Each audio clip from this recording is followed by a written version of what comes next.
life sometimes is a bit tough. Welcome back to Be My Guest here on the NextSportStar.com network. Joining me on the line right now is Scott Zeron, one of the top young drivers in standardbred racing right now. He just was presented with an award Sunday night in Florida at the Dan Patch Awards. It was a celebration of harness racing, in the U.S. He was voted the 2012 Rising Star Award. How do you feel about being a rising star, Scott?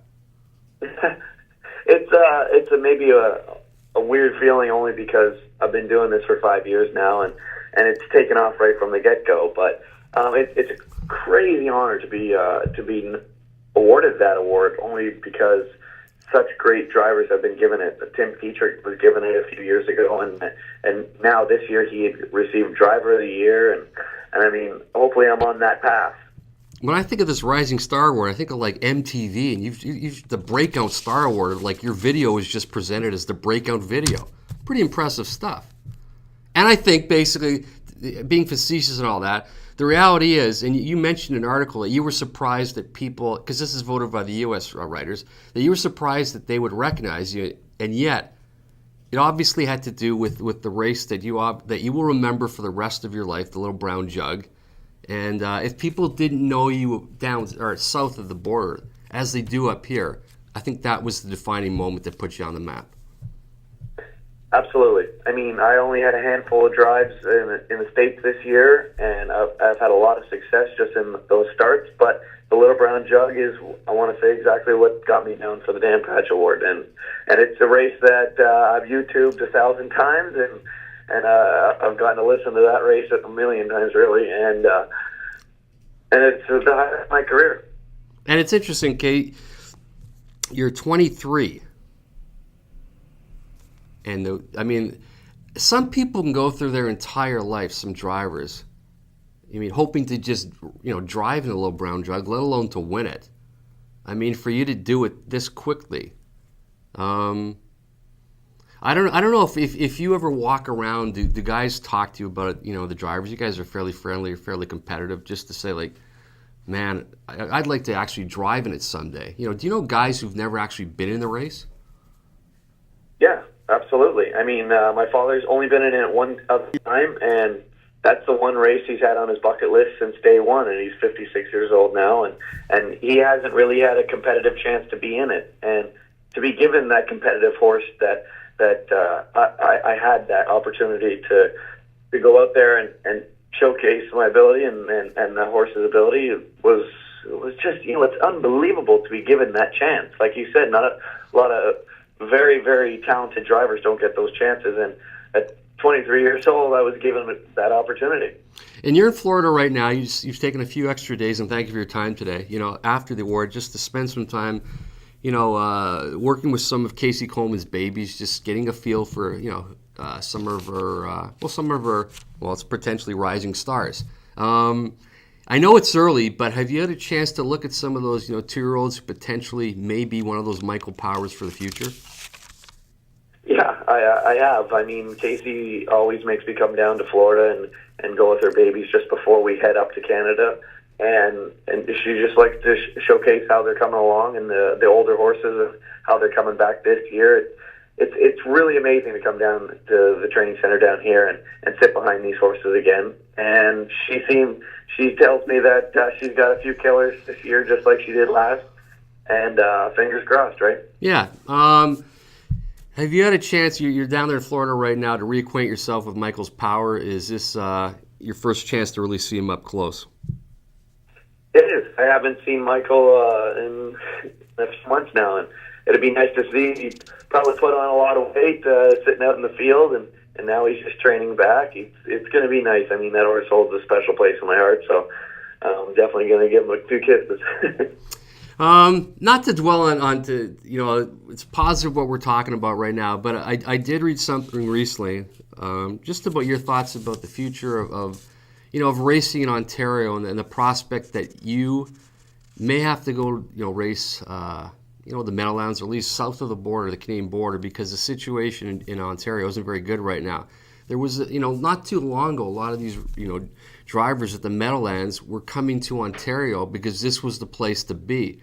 It seems kind of strange right now that things have turned around the other way, and that you, at a very young age, would be looking at the prospects of racing, south of Canada because of the situation in Ontario right now. Yeah, I've called Canada my home my entire life. I really don't want to have to leave here, but situation is what it is. I mean, right now it doesn't look very good. We're still waiting on some positive news. As March 31st, we don't really know what our future is in Ontario. So I'm lucky enough to have the opportunity to just pack up and head to the States if I really have to, but I don't want to. I mean, Ontario's been good to me. I've built some great relationships, and I really don't want to leave. If you leave, would it be strictly because that's where the money is? That's where the action's going to be, or is it basically? Have you ever wanted to go, race full time in the U.S. just for, either for the challenge or for just a different opportunity? I've always wanted to race in the States full time, but it would strictly be just a business decision. Really, I want to race for the rest of my life, and if Ontario is only in a couple of years that I can keep racing, it's not exactly what I want. I want to be racing for the rest of my life, and if I have to do that in the States, it's a tough decision, but I mean, I would have to move down there. You mentioned before about the end of March is where this whole thing, the racetracks or slots or racetrack thing is going to be ended as the program exists right now, and then it's going to go into this 3-year plan that will be kind of a transition program, and yet there's a lot of things in the industry, a lot of people are rallying behind trying to get changes. I know Anthony McDonald's a fellow driver, guy you know very well. He's potentially going to be putting his racing career on hold to work really hard because he believes in racing, certainly racing in Ontario, and he believes it's something he has to do. Driving is in his blood, literally, but it's something he has to do because he's concerned about the bigger picture. And I wonder, Anthony very well, is what he's trying to do, just basically symbolic of a lot of other people in the industry that have all of a sudden decided, can't stand by the sidelines, I got to stand up and say something. We need a in government really to support harness racing, and he's been the one to really sacrifice it. He's the PC candidate for Guelph, and I mean, I really hope he does get elected because to be involved in the government, he could lend a helping ear. But he's always said racing is exactly what he knows, and he said if he had to, he'd have to give that up for a few years. But if it's for the well-being of harness racing, then so be it. Mm-hmm. Let's get back to the name you mentioned before. I know you don't have much time, so I won't keep you very much longer. But you mentioned Tim Tetrick as a guy, very young guy, burst on the scene, and he is. I would say he is the rising star right now of the sport. And yet you're a guy who's young. Do you look at a guy like him and say, you know what, I'm looking to to sort of lock horns with him, so to speak, or to race against him, or to just be in his era right now, because this is an interesting time in racing, both for you and him. Yeah, he's been my idol since day one, really. I've always looked up to him, and to have the career that he's had and have it come along so fast. I think he's only 31 years old. He has over $100 million in earnings.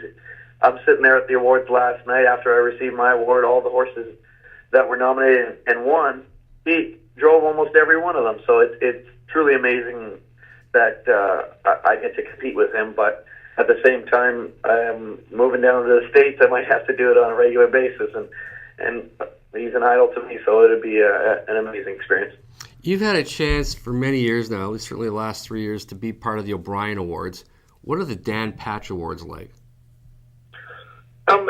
It's almost the exact same as the O'Briens, except that the O'Briens I've seemed to come up short 3 times in a row, and we have nominees when the Dan Patch is just strictly winners, so I didn't have to sweat it out too much last night. Yeah, I think I've talked about it. It's unfortunate that you haven't won that award, but you know what? You keep winning more and more money, and at the end of the day, money is going to mean more to you than an award. At least I think. But do you feel like it's something that you feel you have to get, just to at least accomplish that, or it's on your bucket list, so to speak?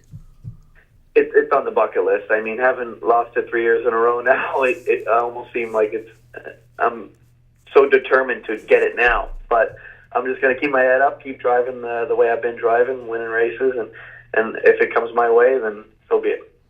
Well, if it doesn't come your way, we'll get Anthony McDonald to start lobbying for you, okay? He's got the voice right now in racing. Perfect. All right, man. Thanks a lot for joining me today. Continue good luck. We'll speak to you.